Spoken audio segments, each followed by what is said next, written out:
Hello बच्चों, मैं हरीश मटपाल आप सभी का बहुत बहुत स्वागत करता हूं अपने ज्ञान सागर मटपाल चैनल में। बच्चों, आज की इस वीडियो में मैं आपके लिए लेके आया हूं 12th क्लास इकोनॉमिक्स में इंडियन इकोनॉमी का चैप्टर एम्प्लॉयमेंट एंड अनएम्प्लॉयमेंट, रोजगार एवं बेरोजगारी। तो बच्चों, इस चैप्टर में सबसे पहला क्वेश्चन है हु इज वर्कर। मजदूर लोग कौन होते हैं, वर्कर कौन है। तो देखते हैं हम लोग। एक वर्कर कोई भी इंडिविजुअल हो सकता है, कोई भी पर्सन जो पैसा कमाने के लिए वर्क करता है और किसी न किसी प्रोडक्शन एक्टिविटी में इंगेज होता है। फॉर एग्जाम्पल, एक वर्कर जो खेत में काम करता है, एक लेबर जो फैक्ट्री में काम करता है। तो ये लोग पैसा अर्निंग के लिए, अपनी जीविका कमाने के लिए किसी न किसी प्रोडक्शन एक्टिविटी में इंगेज होते हैं।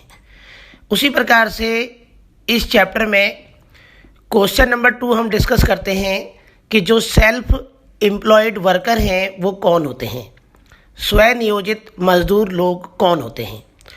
बच्चों, सेल्फ एम्प्लॉयड वर्कर वो होते हैं जो अपने खुद के बिजनेस में, अपने खुद के प्रोफेशन में इंगेज होते हैं।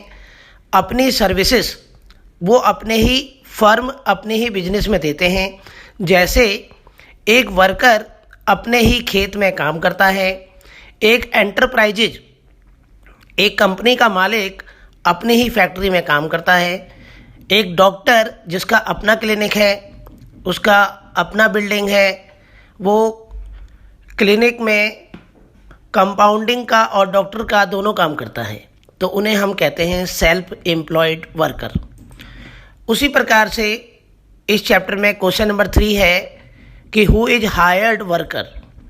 भाड़े के मजदूर कौन होते हैं।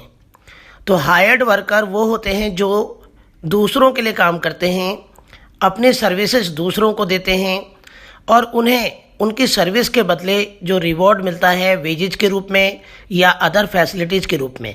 जैसे कि स्कूल में जो टीचर हैं वो किसी और के स्कूल में काम करते हैं टीचिंग का। तो जब हम किसी और के बिजनेस में काम करते हैं और काम के बदले हमें पुरस्कार के रूप में मजदूरी, वेतन और अदर फैसिलिटीज़ हमें मिलती हैं, तो हम कहते हैं कि वो हायर्ड वर्कर है। उसी प्रकार से बच्चों, हम बात करेंगे क्वेश्चन नंबर 4 की कि कैजुअल वर्कर कौन होते हैं, अनियमित मजदूर से क्या अभिप्राय है। कैजुअल वर्कर वो होते हैं जो डेली वेजर होते हैं, वो रेगुलर बेसिस पे उन्हें काम नहीं मिलता और ना ही उनके भविष्य के लिए कोई प्रोविडेंट फंड में सोशल सिक्योरिटी बेनिफिट्स भी उनको नहीं मिलते और कोई ग्रेजुएटी, कोई पेंशन उनको नहीं मिलती। उनको डेली काम वो करते हैं और डेली पैसा कमाते हैं। परमानेंट वर्कर वो नहीं होते हैं, उन्हें सैलरी, मंथली सैलरी नहीं मिलती, डेली उनको वेजेज मिलता है और उनका काम भी रेगुलर नहीं होता है। उन्हें बच्चा हम कैजुअल वर्कर कहते हैं। क्वेश्चन नंबर 5, रेगुलर वर्कर कौन होते हैं, नियमित मजदूर कौन होते हैं। रेगुलर वर्कर्स परमानेंट वर्कर्स होते हैं, उन्हें सैलरी मिलती है और जो सोशल सिक्योरिटी बेनिफिट्स हैं जैसे पेंशन है, ग्रेजुएटी है, प्रोविडेंट फंड है, ये सब चीज़ें उनको प्राप्त होती हैं। तो ये स्थायी वेतन इनको मिलता है और ये स्थायी वर्कर होते हैं। ठीक है। उसके बाद बच्चों हम बात करेंगे कि जो फॉर्मल वर्कर्स हैं और जो इनफॉर्मल वर्कर्स हैं, औपचारिक श्रमिक तथा अनौपचारिक श्रमिक में क्या अंतर है।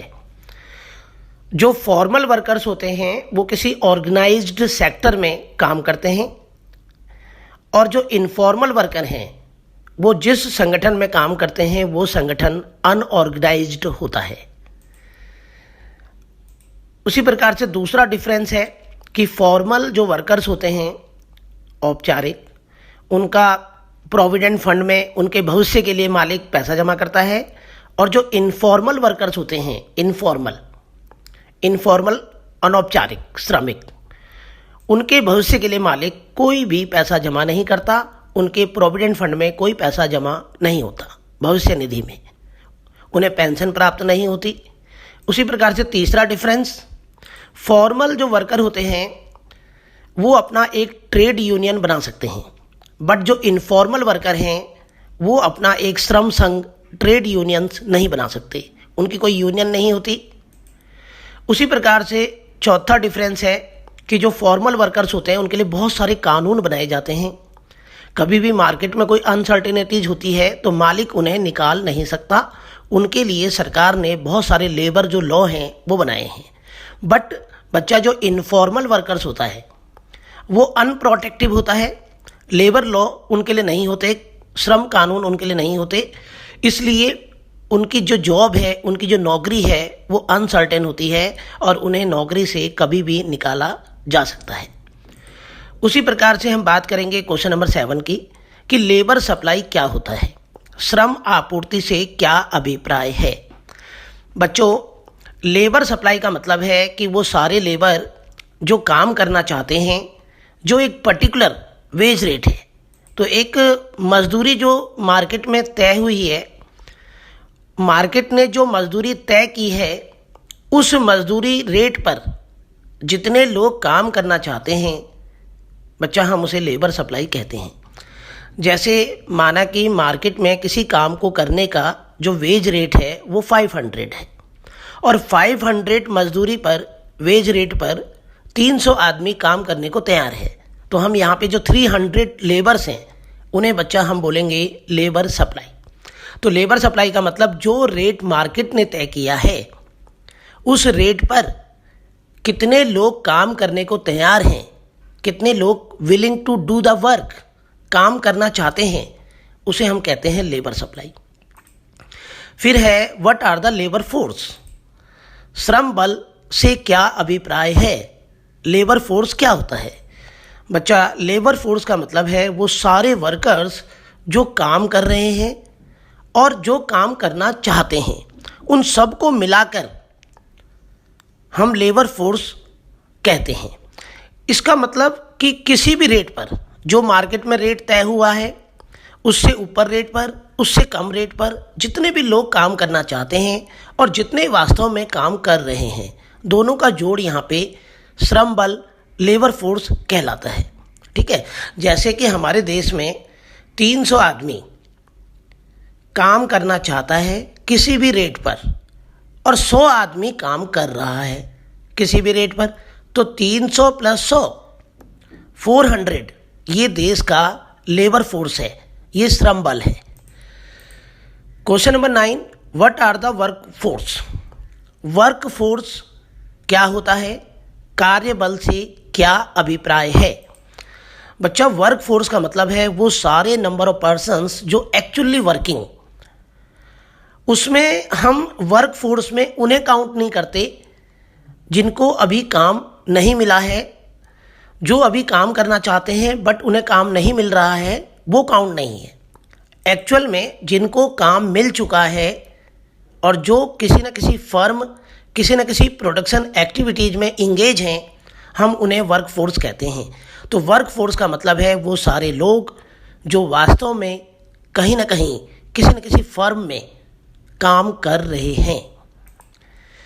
तो नंबर ऑफ अनएम्प्लॉयड पर्सन, यदि हम ये जानना चाहते हैं कि देश में बेरोजगार लोग कितने हैं जिनको काम नहीं मिला, तो हम क्या करेंगे, जो लेबर फोर्स है, क्योंकि लेबर फोर्स में तो सारे लोग आ गए जो काम कर रहे हैं और जो काम नहीं कर रहे हैं, तो अगर हम लेबर फोर्स में से माइनस कर दें जितने लोग वास्तव में काम कर रहे हैं, तो माना कि हमारे पास 400 आदमी हैं जो काम करना चाहता है, तो 400 में से हम घटा देते हैं, माइनस करते हैं जितने लोगों को वास्तव में काम मिल गया, और जितने लोगों को वास्तव में काम मिला है वो होता है वर्क फोर्स।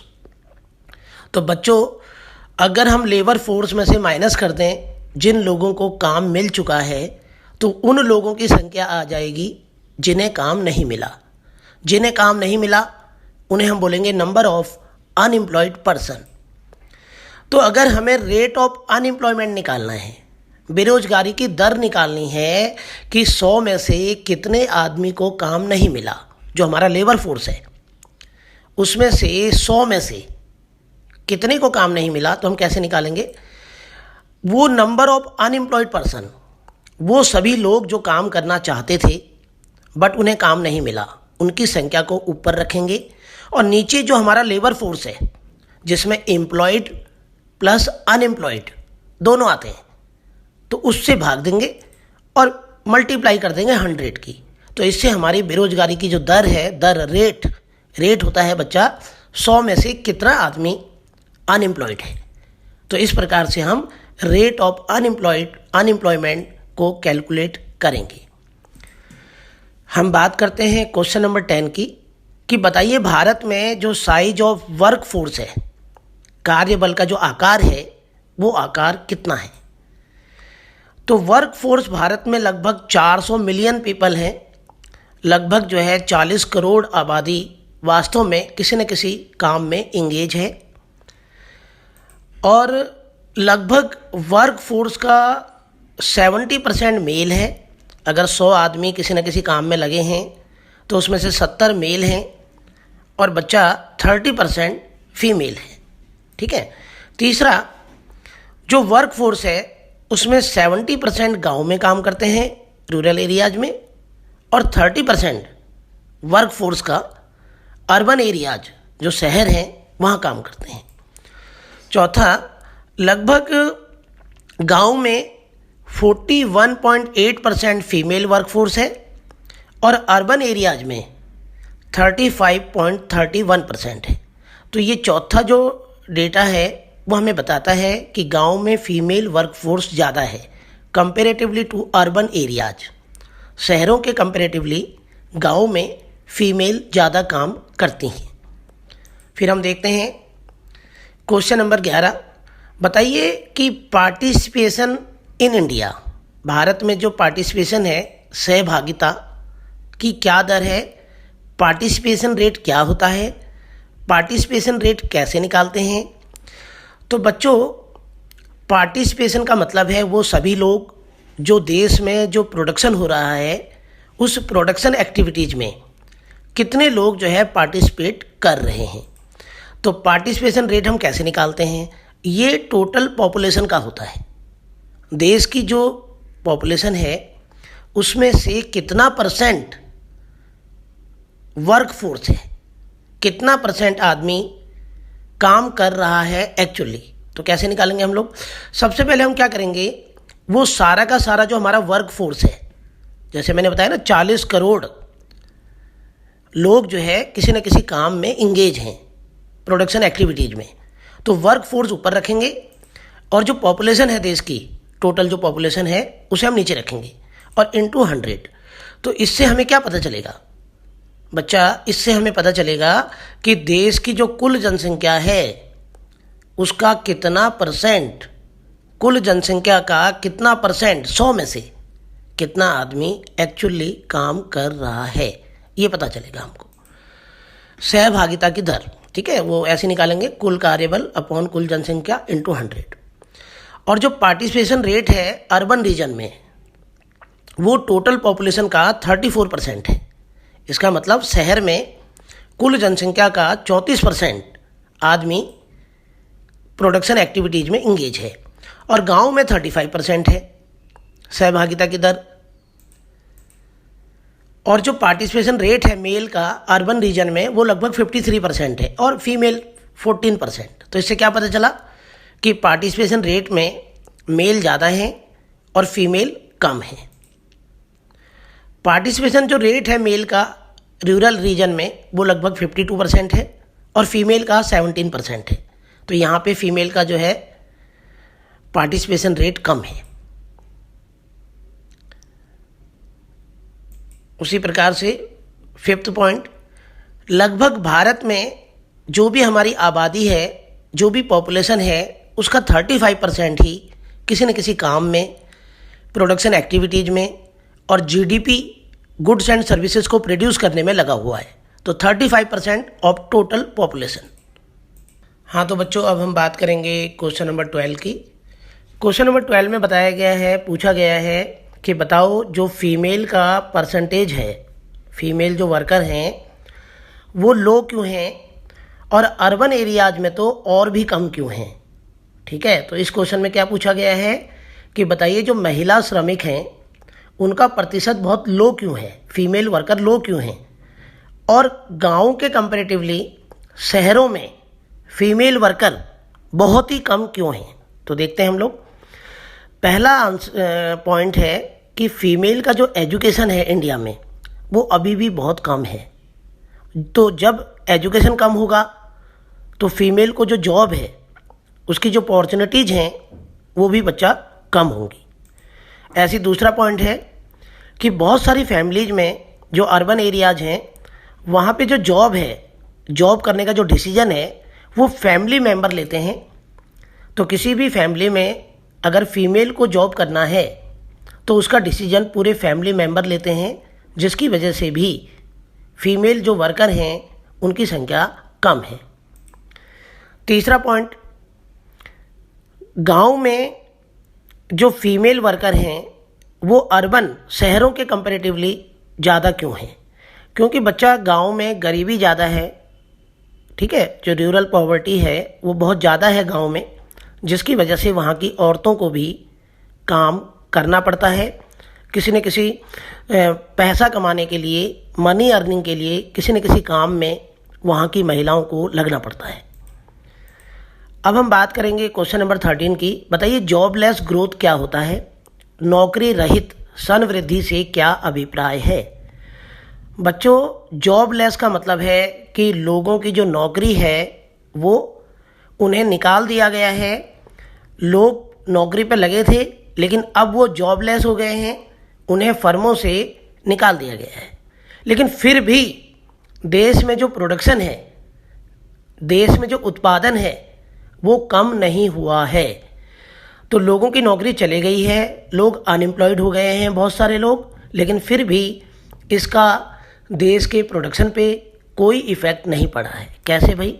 देखो, जॉबलेस ग्रोथ एक ऐसी सिचुएशन होती है जिसमें आउटपुट का जो लेवल है वो बढ़ता है, बिना जॉब के अवसर, बिना नौकरी की संख्या बढ़ाए।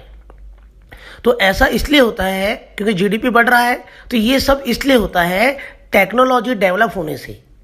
बच्चों, तकनीक का विकास होने से, जब मशीनों से, जब हम कैपिटल इंटेंसिव टेक्निक, मशीनों का प्रोडक्शन में ज़्यादा यूज करते हैं तो प्रोडक्शन ज़्यादा होता है, लेकिन बहुत सारे लोग जो है अनएम्प्लॉयड हो जाते हैं। तो कैपिटल इंटेंसिव टेक्निक का बेनिफिट क्या है? जीडीपी बढ़ेगा। बट इसका नुकसान क्या है? जॉबलेस, बहुत सारे लोग जो है जॉबलेस हो जाते हैं। तो इस तरीके से ये जॉबलेस ग्रोथ था। बात करेंगे क्वेश्चन नंबर 14 की। बताइए कैजुअलाइजेशन ऑफ वर्क फोर्स क्या है? कार्यबल की आकस्मिकता क्या होती है? कैजुअलाइजेशन क्या है? बच्चों, जब वर्क फोर्स में कैजुअल वर्कर की संख्या, कैजुअल वर्कर मैंने बताया था जो परमानेंट वर्कर नहीं होते, कॉन्ट्रैक्ट बेसिस पे और डेली वेजेज पे जो काम करते हैं, जो किसी ऑर्गेनाइजेशन में काम नहीं करते, उनके लिए कोई लेबर लॉ नहीं होता, उनका जॉब परमानेंट नहीं होता। तो कैजुअलाइजेशन ऑफ वर्क फोर्स का मतलब है एक ऐसी situation when the percentage of casually hired worker, जो भाड़े के मजदूर हैं, उनकी संख्या टोटल वर्क फोर्स में राइज हो रही है ओवर टाइम। समय के साथ साथ वर्क फोर्स में, कार्यबल में कैजुअल वर्कर और जो भाड़े के मजदूर हैं उनकी संख्या धीरे धीरे बढ़ती जा रही है। सेल्फ एम्प्लॉयड लोग कम होते जा रहे हैं। तो इसे बोलते हैं बच्चों कैजुअलाइजेशन ऑफ वर्क फोर्स, कार्यबल की आकस्मिकता। हम बात करेंगे क्वेश्चन नंबर 15 की। बताइए सेल्फ एम्प्लॉयड के लिए कंडीशन क्या है और हायर्ड वर्कर की कंडीशन क्या है? भारत में जो स्वनियोजित तथा भाड़े के मजदूर हैं, सेल्फ एम्प्लॉयड और हायर्ड वर्कर हैं, उनके बारे में बताइए। तो जो नंबर ऑफ सेल्फ एम्प्लॉयड हैं वो गांव में ज़्यादा हैं। अपना काम करने वाले लोग अपने काम में जो इंगेज हैं वो गांव में ज़्यादा हैं शहर की तुलना में। इसका रीज़न क्या है? क्योंकि जो फैक्ट्रीज होती हैं और जो ऑफिस होते हैं बच्चों, जैसे शहरों में फैक्ट्रियां हैं, शहरों में ऑफिस हैं, तो वहाँ पे हमेशा डिमांड होती है कि जो लेबर हो स्किल्ड हो, वेल ट्रेंड हो, एक कोर्स करा हुआ, पढ़ा लिखा इंजीनियर, उनकी डिमांड होती है। बट गांव में जो लोग होते हैं वो कम पढ़े लिखे होते हैं, उन्होंने कोई कोर्स नहीं किया होता, टेक्निकली उनके पास कोई सर्टिफिकेट नहीं होता, इसलिए उनको इंडस्ट्री में और फैक्ट्रीज में और शहरों में जॉब नहीं मिलती। तो वो प्रीफर करते हैं कि वो अपने गांव जाएं, अपने ही खेतों में काम करें, अपना ही कोई काम गांव में स्टार्ट करें। इसलिए बच्चा गांव में जो सेल्फ एम्प्लॉयड लोग होते हैं वो ज़्यादा होते हैं, इसलिए वो कोई इंटरेस्ट नहीं लेते शहर में काम करने का और अपना ही काम स्टार्ट करते हैं। बात करेंगे क्वेश्चन नंबर 16 की। बताइए अनएम्प्लॉयमेंट क्या है और कौन जो है बेरोजगार होता है। बेरोजगार का अर्थ क्या है बच्चों? वो लोग जो काम करना चाहते हैं, काम करने को तैयार हैं, जो भी मार्केट में रेट तय हुआ है, किसी भी काम को करने का जो रेट मार्केट में तय हुआ है उस काम को वो करना चाहते हैं। Willing to do the work but not getting the work, but फिर भी उनको काम नहीं मिल रहा है, तो ऐसे लोगों को हम कहते हैं बेरोजगार। उसके बाद क्वेश्चन नंबर 17, बताइए कि जो गांव में जो बेरोजगारी होती है, रूरल अनएम्प्लॉयमेंट, वो कितने प्रकार का होता है। तो गांव में देखते हैं हम लोग, सबसे पहले गांव में पाया जाता है डिसगाइज्ड अनएम्प्लॉयमेंट, जिसे हम छिपी बेरोजगारी, प्रच्छन्न बेरोजगारी और अदृश्य बेरोजगारी कहते हैं। डिसगाइज्ड अनएम्प्लॉयमेंट, इसका मतलब होता है बच्चों कि किसी भी वर्क में हमने ज़रूरत से ज़्यादा लोगों को इंगेज किया है। अगर हम किसी वर्क से लोगों को निकाल दें, कुछ लोगों को अगर हम किसी काम से निकाल दें, तो उसका वर्क पर, आउटपुट पर कोई इफ़ेक्ट नहीं पड़ता है। तो डिसगाइज्ड अनएम्प्लॉयमेंट का मतलब है ये ज़्यादातर एग्रीकल्चर सेक्टर में पाया जाता है। तो गांव में क्या होता है, ज़्यादातर लोगों का जो ऑक्यूपेशंस है वो होता है कृषि, एग्रीकल्चर। तो डिसगाइज्ड अनएम्प्लॉयमेंट एक ऐसी सिचुएशन होती है बच्चों जहाँ पे number of worker engage in A job, किसी काम में जो वर्कर हमने लगाए हैं वो बहुत ज़्यादा लगाए हैं, then actually required to accomplish it, किसी काम को पूरा करने के लिए, अकॉम्प्लिश करने के लिए जितने वर्कर हमें चाहिए, हमने उससे भी ज़्यादा वर्कर लगा रखे हैं। अगर हम जैसे एक खेत में 4 वर्कर की ज़रूरत है और 4 वर्कर जब खेत में काम करते हैं तो 100 टन्स जो है वीट प्रोड्यूस होता है। अब अगर हमने 2 वर्कर और रख दिए, माना कि अब खेत में 4 वर्कर नहीं है, 6 वर्कर हो गए हैं, और जो आउटपुट है वो 100 टन ही है, तो इसका मतलब 2 वर्कर जो हमने और रखे हैं उनके आने से आउटपुट पर कोई इफ़ेक्ट नहीं पड़ा। अगर हम वो 2 वर्कर निकाल भी दें तो वर्क कोई भी इफ़ेक्ट नहीं होगा, आउटपुट सेम रहेगा। गाँव में जैसे if some of them are withdrawn from that job, यदि कुछ लोगों को उस काम से निकाल भी दिया जाए तो टोटल जो प्रोडक्शन है वो कम नहीं होता। पिछले कुछ सालों से डिसगाइज्ड अनएम्प्लॉयमेंट बहुत तेज़ी से गांव में बढ़ रहा है, क्योंकि जो सप्लाई ऑफ लैंड है, हम जो है लैंड की सप्लाई को नहीं बढ़ा सकते, बट पॉपुलेशन तेज़ी से बढ़ती जा रही है, इसलिए गांव में खेतों में ज़रूरत से ज़्यादा लोग काम करते हैं, जिसे हम कहते हैं डिसगाइज्ड अनएम्प्लॉयमेंट। दूसरा सीजनल अनएम्प्लॉयमेंट। सीजनल अनएम्प्लॉयमेंट का मतलब क्या है? गांव में जो किसान हैं उनको ये माना जाता है कि साल में 3-4 महीने वो खाली रहते हैं। बच्चा, किसान का काम है ग्रोइंग एंड कल्टीवेशन, फसल उगाना फिर फसल काटना। फसल उगाने, ग्रोइंग और कल्टीवेशन के बीच में जो गैप होता है उस समय किसान खाली हो जाता है। ठीक है, तो सीजनल अनएम्प्लॉयमेंट, गांव में एक बेरोजगारी पाई जाती है जिसे हम कहते हैं सीजनल अनएम्प्लॉयमेंट। जब एक सीजन होता है ग्रोइंग का, कभी भी किसान किसी फसल को नहीं उगा सकता, फिर एक कटाई होती है। ठीक है, तो बहुत सारे लोग उस समय अनएम्प्लॉयमेंट, बहुत सारे लोग जो है बेरोजगार हो जाते हैं उस बीच। तो एक्टिविटी, एग्रीकल्चरल क्रॉप्स की एक्टिविटी जब ख़त्म हो जाती हैं तो फार्मर जो वर्कर है वो आउट ऑफ जॉब हो जाते हैं, फिर उनके पास कोई काम नहीं होता, तो उन्हें हम सीजनल अनएम्प्लॉयड कहते हैं। इस प्रकार किसान जो है 6 या 7 महीने खाली रहता है, उसके पास कोई काम नहीं रहता। बच्चों, क्वेश्चन नंबर 8 डिस्कस करेंगे कि अर्बन अनएम्प्लॉयमेंट, शहरों में जो बेरोजगारी है वो कितने प्रकार की होती है। शहरी बेरोजगारी, अर्बन अनएम्प्लॉयमेंट। तो देखते हैं हम, पहला है इंडस्ट्रियल अनएम्प्लॉयमेंट, जिसे हम कहते हैं औद्योगिक क्षेत्र की बेरोजगारी। बच्चों, शहरों में जो इंडस्ट्री है वहाँ पे जो काम करने वाले लेबर हैं वो कम पढ़े लिखे होते हैं। ठीक है, तो जब इंडस्ट्री में प्रोडक्शन कम होता है, अगर माना इंडस्ट्री में जो प्रोडक्ट बन रहा है उसकी डिमांड कम है, तो डिमांड कम है तो प्रोडक्शन कम होगा, और प्रोडक्शन कम होगा तो इंडस्ट्री क्या करेगी, जो लेबर है उन्हें हायर नहीं करेगी। तो शहरों में वो बहुत सारे लेबर जो कम पढ़े लिखे हैं, जो इंडस्ट्री में लोडिंग अनलोडिंग छोटे मोटे काम करते हैं, वो सब बेरोजगार हो जाते हैं।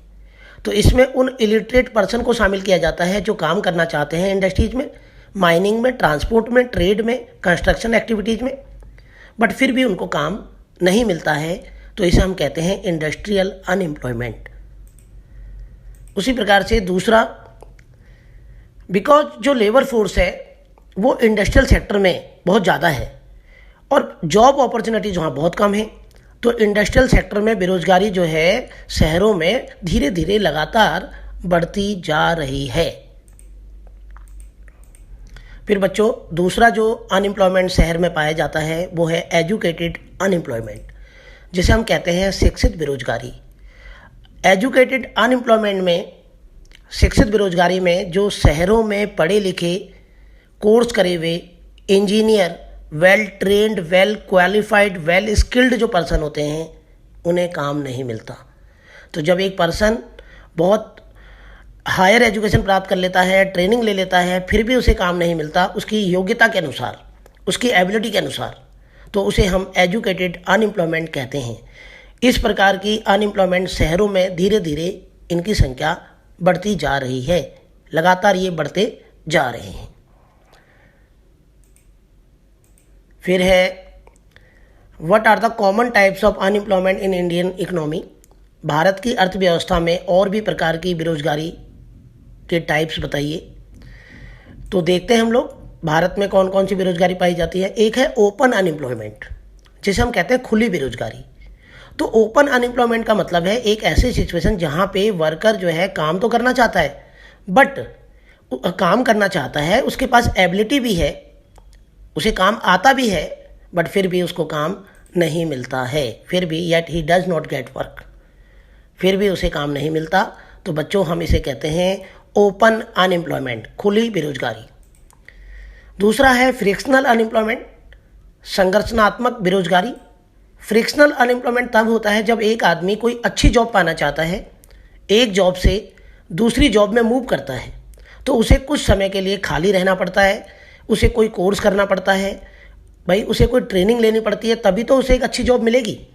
तो एक अच्छी जॉब के लिए दूसरी जॉब पाने के लिए जो कोर्स करना पड़ रहा है, तो उतने बीच वो आदमी बेरोजगार है, तो इसे कहते हैं फ्रिक्शनल अनएम्प्लॉयमेंट। तो एक आदमी जो कुछ समय के लिए बेरोजगार है जानबूझकर, क्योंकि उसे एक अच्छी जॉब पानी है, अच्छी जॉब पाने के लिए उसे कोई कोर्स करना पड़ रहा है, कोई ट्रेनिंग लेनी पड़ रही है, तो उस बीच जो वो खाली है, उसे काम नहीं है उसके पास, उसे कहते हैं फ्रिक्शनल अनएम्प्लॉयमेंट। फिर है अंडर एम्प्लॉयमेंट। बच्चों अल्प रोजगार का मतलब क्या है?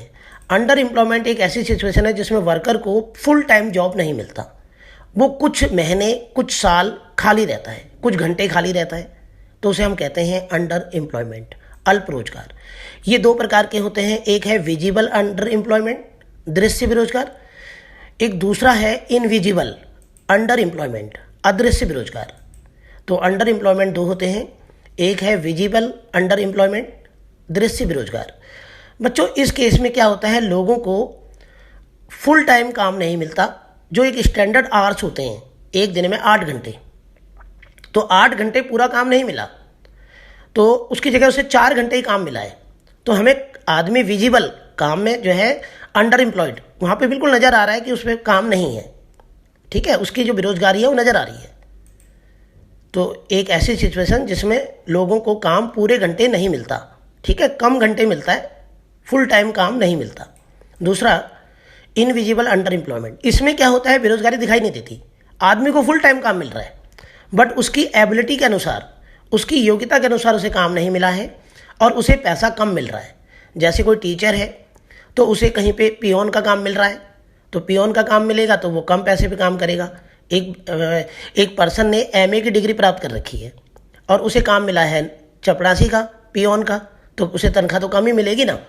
तो जो आदमी की एबिलिटीज़ है उसके हिसाब से काम उसे कम मिलता है, तो उसे कहते हैं इनविजिबल अंडर एम्प्लॉयमेंट, तो उसे कहते हैं इनविजिबल अंडर एम्प्लॉयमेंट। फिर एक है साइक्लिकल अनएम्प्लॉयमेंट, चक्रीय बेरोजगारी। इकोनॉमी में चक्र चलता रहता है, कभी डिमांड बहुत ज़्यादा हो जाती है, कभी डिमांड कम हो जाती है, कभी बहुत ही कम हो जाती है, फिर डिमांड बढ़ने लगती हैं। तो ये सब फ्लक्चुएशन की वजह से भी अनएम्प्लॉयमेंट पैदा हो जाता है। कभी कभी बून होता है, बहुत ज़्यादा डिमांड होती है तो एम्प्लॉयमेंट बहुत ज़्यादा हो जाता है। कभी डिप्रेशन आ जाता है, डिमांड कम होने लगती हैं तो प्रोडक्शन कम होता है, जिससे बेरोजगारी अवसर कम हो जाते हैं। तो साइक्लिकल अनएम्प्लॉयमेंट का मतलब है कि फ्लक्चुएशन एग्रीगेट डिमांड के कम या ज़्यादा होने की वजह से बेरोजगारी पैदा होती है। तो बच्चों अब हम लेके आए हैं क्वेश्चन नंबर 20। क्वेश्चन नंबर 20 में हमें अनएम्प्लॉयमेंट, भारत में जो बेरोजगारी है उसके कारण, उसके कॉजेज हमें बताने हैं। तो सबसे पहला जो रीजन है वो है रैपिड ग्रोथ ऑफ पॉपुलेशन। तो पॉपुलेशन एक्सप्लोजन तो बहुत सारी प्रॉब्लम्स का रीजन है ही, जनसंख्या में वृद्धि। तो बहुत ज़्यादा बर्थ रेट होने से और लो डेथ रेट होने से भारत की जो पॉपुलेशन है वो बहुत तेज़ी से बढ़ रही है, जिससे जो रोज़गार के अवसर हैं ना बच्चों, वो बहुत कम हो जाते हैं। क्योंकि जितनी तेज़ी से पॉपुलेशन बढ़ रही है उतनी तेज़ी से हमारे यहाँ जॉब अपॉर्चुनिटीज़ नहीं बढ़ रही हैं। तो अनएम्प्लॉयमेंट का सबसे मेन जो कारण है वो है पॉपुलेशन का, जनसंख्या का बढ़ना। दूसरा जो रीज़न है वो है कि इंडिया में जो इन्वेस्टमेंट है वो बहुत कम है।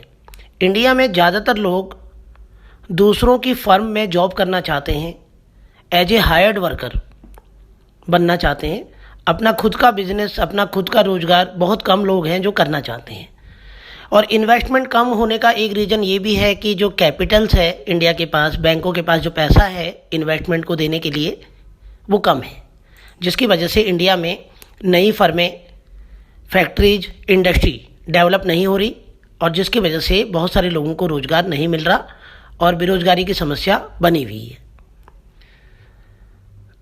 तीसरा जो पॉइंट है वो है लो एकेडमिक स्टैंडर्ड। भारत में पढ़े लिखे लोगों की संख्या या जो एजुकेशन सिस्टम है उसमें कुछ ड्रॉबैक्स हैं। एजुकेशन जो इंडियन इकोनॉमी में दी जाती हैं वो बुक एजुकेशन दी जाती हैं, केवल किताब का ज्ञान और रट्टाफिकेशन ये बच्चों को दिया जाता है। इससे रोज़गार प्राप्त करने में बहुत प्रॉब्लम्स होती हैं। बहुत सारे वोकेशनल एजुकेशन की कमी है। जो वोकेशनल एजुकेशन होते हैं जिसमें किसी काम को करने का तरीका सिखाया जाता है वो भारत के एजुकेशन सिस्टम में बहुत ही कम है, जिसकी वजह से due to which unemployment has arisen, जिसकी वजह से बेरोजगारी उत्पन्न होती है। चौथा है डिफेक्टिव स्कीम्स और प्लान। सरकार की जो योजनाएं हैं रोजगार देने के लिए और बेरोजगारी को दूर करने के लिए, वो योजनाएं सही नहीं हैं। वो स्कीम जितनी भी लॉन्च की हैं सरकार ने रोजगार के रिलेशन में, वो सब बहुत कॉस्टली हैं और उनसे जो है जॉब की जो अपॉर्चुनिटीज़ हैं वो उतनी ज़्यादा उत्पन्न नहीं हो पा रही। तो भारत सरकार ने रोजगार के लिए जितनी भी योजनाएं बनाई हैं, जितनी भी प्लानिंग, जितनी भी स्कीम्स बनाई हैं वो बहुत कॉस्टली हैं। सरकार के पास इतना पैसा नहीं है जिससे जॉब अपॉर्चुनिटीज़ क्रिएट नहीं हो रही हैं। पांचवा जॉइंट फैमिली सिस्टम है। इंडिया में ज़्यादातर लोग जॉइंट फैमिली में रहते हैं, जिसमें पेरेंट्स, बच्चे, दादा दादी, चाचा सब लोग साथ रहते हैं। ऐसे में अगर कोई एक व्यक्ति काम नहीं करता तो तब भी उसका पालन पोषण और तब भी जो है उसकी जीविका चल जाती है। तो ये भी एक रीज़न है कि जॉइंट फैमिली सिस्टम में कोई प्रेशर नहीं होता, इसलिए जो है बेरोजगारी बनी रहती है। ठीक है, तो यदि कुछ लोग काम नहीं भी करते हैं तो उसका कोई फ़र्क नहीं पड़ता। तो ये पांचवा रीज़न है। तो अब हम देखते हैं क्वेश्चन नंबर 21। हमें कुछ सजेशन दीजिए अनएम्प्लॉयमेंट को दूर करने के, भारत में जो बेरोजगारी है उसको दूर करने के कुछ उपाय बताइए। तो कुछ रीजन देखो, जैसे हम बताते हैं कुछ उपाय। पहला रीजन यही है कि हमें पॉपुलेशन को कंट्रोल करना चाहिए, जनसंख्या पर नियंत्रण होना चाहिए, लोगों को जागरूक करना चाहिए, सोशल अवेयरनेस कि बेरोजगारी जो है पॉपुलेशन के बढ़ने से कैसे जो है अनएम्प्लॉयमेंट हो रहा है ये समझाना चाहिए। ठीक है, तो यदि हम ग्रोइंग पॉपुलेशन को कंट्रोल कर दें तो अनएम्प्लॉयमेंट की जो प्रॉब्लम है वो भी अपने आप दूर हो जाएगी। ठीक है, तो ये एम्प्लॉयमेंट अपॉर्चुनिटी जो है वो अराइज होती हैं सभी लोगों के लिए, जितने भी लोग हैं उनके लिए फिर वो काफ़ी, जितनी भी जॉब है वो काफ़ी हैं अगर पॉपुलेशन नहीं बढ़ती है तो। दूसरा इंडस्ट्रियलाइजेशन, औद्योगिकरण, जिसमें number of firms, number of industry increase होनी चाहिए। तो यदि हम देश के अंदर इंडस्ट्री को बढ़ाते हैं तो इंडस्ट्री को इस्टेब्लिश करना भारत में बहुत इंपॉर्टेंट है, तब जाके बेरोजगारी दूर हो सकती है। तो एम्प्लॉयमेंट अपॉर्चुनिटी जो है अराइज होती हैं जब हम कई प्रकार की इंडस्ट्री को सेटअप करते हैं। तो अनएम्प्लॉयमेंट जो है इकोनॉमी से तभी एलिमिनेट होता है, बिल्कुल ख़त्म किया जा सकता है, जब इंडस्ट्री ज़्यादा से ज़्यादा सेटअप हो, ज़्यादा से ज़्यादा उद्योग खुले, तभी जाके हम बेरोजगारी को ख़त्म कर सकते हैं और बेरोजगारी को दूर कर सकते हैं। तीसरा सुझाव है एजुकेशनल रिफॉर्म्स, शिक्षा का प्रसार। हम कोशिश करें कि ज़्यादा से ज़्यादा लोगों को एजुकेशन मिले, और एजुकेशन का जो एक्सपेंशन है, विस्तार है इंडियन इकोनॉमी में, वो बहुत कम है। यदि एजुकेशन हम बढ़ा दें इंडियन इकोनॉमी में, और वोकेशनल एजुकेशन जिसमें ट्रेनिंग दी जाती है उसको भी अगर भारत के एजुकेशन सिस्टम में इंक्लूड कर दें, तो कहीं ना कहीं जो अनएम्प्लॉयमेंट प्रॉब्लम है वो सॉर्ट आउट हो सकती है, उसका समाधान किया जा सकता है। रूरल डेवलपमेंट, भाई इंडिया की ज़्यादा आबादी गांव में रहती है, तो यदि हम गांव का विकास करें, गांव पे इंफ्रास्ट्रक्चर अच्छा कर दें, तो उससे भी बेरोजगारी दूर की जा सकती है। तो सजेशन ये है कि अनएम्प्लॉयमेंट का सॉल्यूशन ये है कि इंडिया जो है, जो गांव के एरियाज हैं उनको जो है डेवलप करे, तो बेरोजगारी की समस्या सॉल्व हो जाएगी। यदि गांव के एरिया में जॉब अपॉर्चुनिटीज क्रिएट की जाएं, तो गांव के जो लोग हैं वो माइग्रेट नहीं होंगे, वो शहर नहीं आएंगे। अगर गांव का ही डेवलपमेंट हो जाए, गांव में सारा इंफ्रास्ट्रक्चर अच्छा हो जाए, तो उससे भी अनएम्प्लॉयमेंट दूर होगा। लेबर इंटेंसिव टेक्निक, भैया टेक्निक आर टू टाइप्स। एक है लेबर इंटेंसिव टेक्निक, जिसमें हम लेबरों का इस्तेमाल ज़्यादा करते हैं और मशीन का कम। दूसरा होता है कैपिटल इंटेंसिव टेक्निक, जिसमें लेबर कम मशीनें ज़्यादा। तो इसका मतलब यही होता है कि जो वर्कर हैं वो ज़्यादा यूज किए जाते हैं मशीन के कंपैरेटिवली, जिसे लेबर इंटेंसिव टेक्निक कहते हैं। यदि ये वाली टेक्निक को हम अडॉप्ट करें तो ज़्यादा से ज़्यादा रोजगार क्रिएट किया जा सकता है, ज़्यादा से ज़्यादा लोगों को रोजगार दिया जा सकता है, और अनएम्प्लॉयमेंट जो है, बेरोजगारी, उसको दूर कर सकते हैं। क्वेश्चन नंबर 22, बताइए इकोनॉमिक और सोशल जो परिणाम है बेरोजगारी के, बेरोजगारी की वजह से इकोनॉमिक एंड सोशल जो कॉन्सिक्वेंसेस रिजल्ट हैं वो क्या है। तो देखते हैं बेरोजगारी के कारण क्या क्या जो है परेशानियां, क्या क्या प्रभाव पड़ते हैं। लॉस ऑफ मैन पावर, भैया हमारे पास आदमी जो है काम करना चाहता है but not getting the work, but उसे काम नहीं मिल रहा, तो इसका मतलब उसके अंदर जो पावर है काम करने की उसका तो यूज हो ही नहीं पा रहा।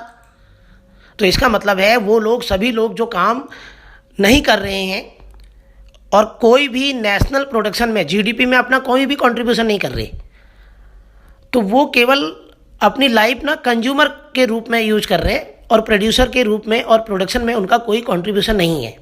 तो इसका मतलब अनएम्प्लॉयमेंट की वजह से मैन पावर जो होती है उसका लॉस होता है।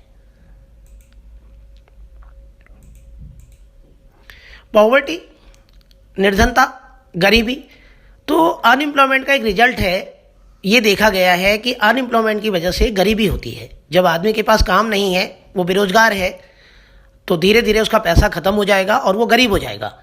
तो वो लोग जो काम प्राप्त नहीं कर रहे हैं वो धीरे धीरे गरीब हो जाएंगे, क्योंकि उनका जो वेल्थ है, उनका जो धन है, वो सब कुछ खत्म हो जाएगा बेरोजगारी की वजह से।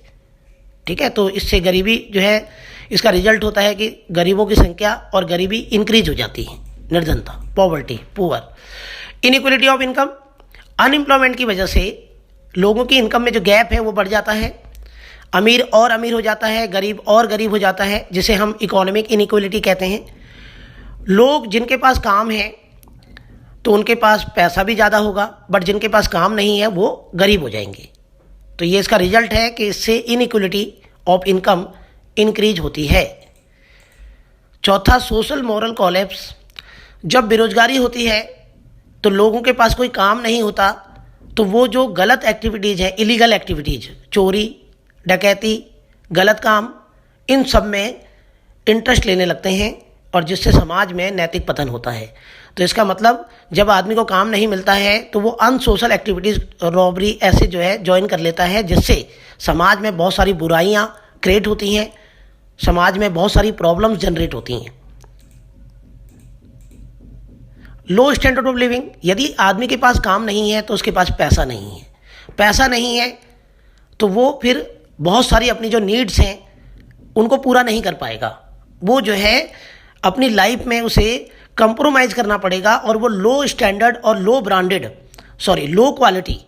लो क्वालिटी की चीज़ों को ज़्यादा परचेज करेगा और धीरे धीरे उसका जो स्टैंडर्ड ऑफ लिविंग है वो कम हो जाएगा।